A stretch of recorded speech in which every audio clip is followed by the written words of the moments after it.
menjadi hamba. Orang Jawa dijadikan sebagai... Assalamualaikum warahmatullahi wabarakatuh. Jumpa lagi dengan saya Tutur Gebut Official. Gebut Official kumaha wartosna darama. Piye kabare Mas? Apik to? Ya apa kabare Cak? Apik ta? Geng-geng kabare. Apa runganan? Nu apa kere bagi apa kabar?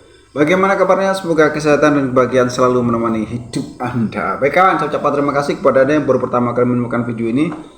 Yang baru pertama kali menemukan Tutur Gebut Official. Jangan lupa nanti setelah nonton videonya di subscribe, kemudian nyalakan loncengnya, agar ketika Tutur Gebut Official mengupload video baru, Anda mendapatkan notifikasinya. Tak lupa pula saya ucapkan terima kasih kepada Anda selama ini support Tutur Gebut ya. Tetap support Tutur Gebut agar The Gebut Official semangat mengupload video-video trending saat ini dengan penyampaian yang berbeda.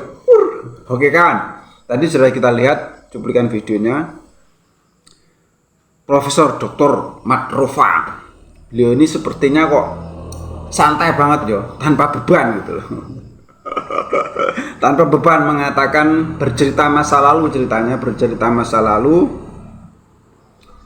bahwa orang Jawa itu dulu sebagai abdi, sebagai hamba. Orang Belanda menganggap orang Jawa itu anjay kan gitu toh. Seperti tidak punya dosa aja. Ini videonya memang sengaja saya nggak ada suaranya ya, saya biarkan nggak ada suaranya sebagai antit kan gitu toh. Berkali-kali mengatakan seperti itu, seperti tidak punya salah saja mengatakannya tanpa beban gitu loh. Padahal seharusnya tidak harus seperti itu dong. Dia sebagai seorang terpelajar, profesor, mungkin juga sebagai ustaz, tidak seperti itu dong. Tidak, istilahnya tidak membanding-bandingkan dengan menghewan-hewankan, itu tidak perlu sebenarnya. Anggap aja bahwa orang Jawa dulu raja-rajanya sebagai hambanya orang Belanda, itu kan sudah cukup toh. Sudah cukup. Terus katanya juga ada dari orang Mekah, orang Arab ya, menyerukan jihad supaya melawan Belanda, seperti itu. Kita tahu bahwa dalam waktu kolonial dulu, zaman kolonial dulu, tidak hanya Raja Jawa saja yang bekerja sama dengan Belanda itu, tidak.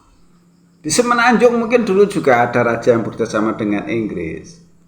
Makanya dulu kan raja-raja itu diadu domba oleh penjajah. Seperti itu toh kejadiannya. Jadi tidak semua raja Jawa itu mau bekerja sama dengan Belanda. Ada yang mau, ada yang tidak. Yang mau diberi uang, diberi harta banyak, memang benar. Tapi ada juga yang tidak mau. Akhirnya terjadi perselisihan, diadu domba oleh penjajah. Sebenarnya seperti itu toh dulu terjadinya. Begitu bos. Jadi tidak hanya di tanah Jawa saja, mungkin juga terjadi di Semenanjung, di Sumatera, di Kalimantan terjadi seperti itu. Sultan-sultan diadu domba oleh penjajah. Ada yang mau bekerja sama, ada yang tidak, akhirnya diadu domba biar perang, seperti itu toh. Ini kita akan melihat sebuah video bagaimana pengorbanan Raja Jawa waktu itu untuk perjuangan Indonesia merdeka. Jadi biar Madrova ini nggak asal ngomong, asal jeplak gitu. Lihat, ini akan kita lihat video, baru nanti kita reaksi lagi. Bagaimana pengorbanan Hamengkubuwono ke-9 untuk Indonesia saat itu. Kita simak videonya.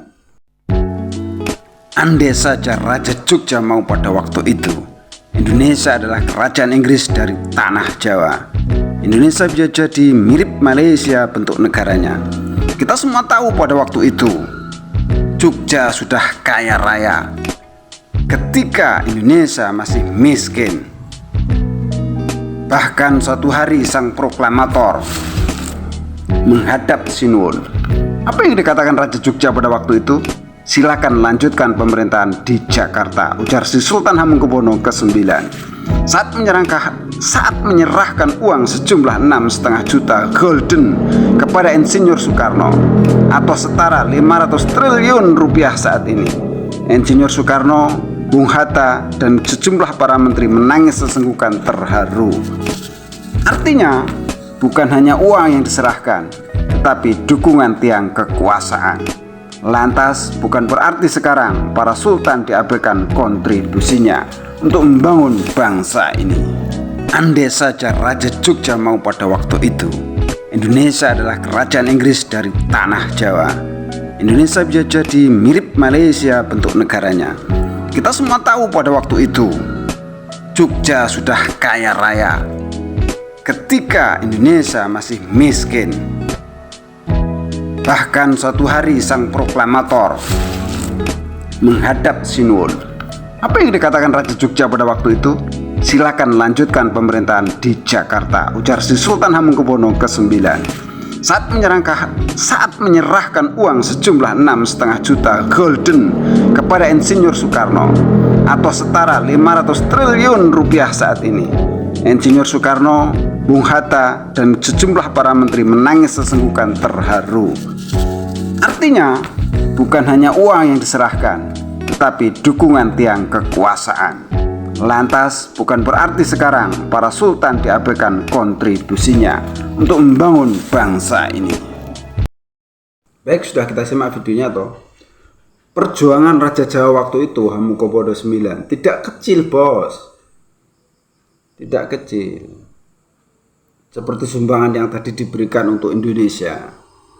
Jadi sultan-sultan Indonesia itu tidak hanya Hamengkubuwono aja, tidak hanya Sultan Hamengkubuwono IX. Banyak sultan-sultan di Nusantara itu yang melebur menjadi NKRI, bergabung dengan negara Republik Indonesia. Berkorban. Itu yang ada di Nusantara yang saat ini menjadi wilayah Indonesia. Bagaimana dengan di Semenanjung? Apa kamu berkorban untuk rakyat? Begitu po, jadi jangan asal jeplak saja, gitu loh. Asal ngomong. Terus sampai saat ini yang menjadi hambanya British itu siapa? Hambanya penjajah itu siapa?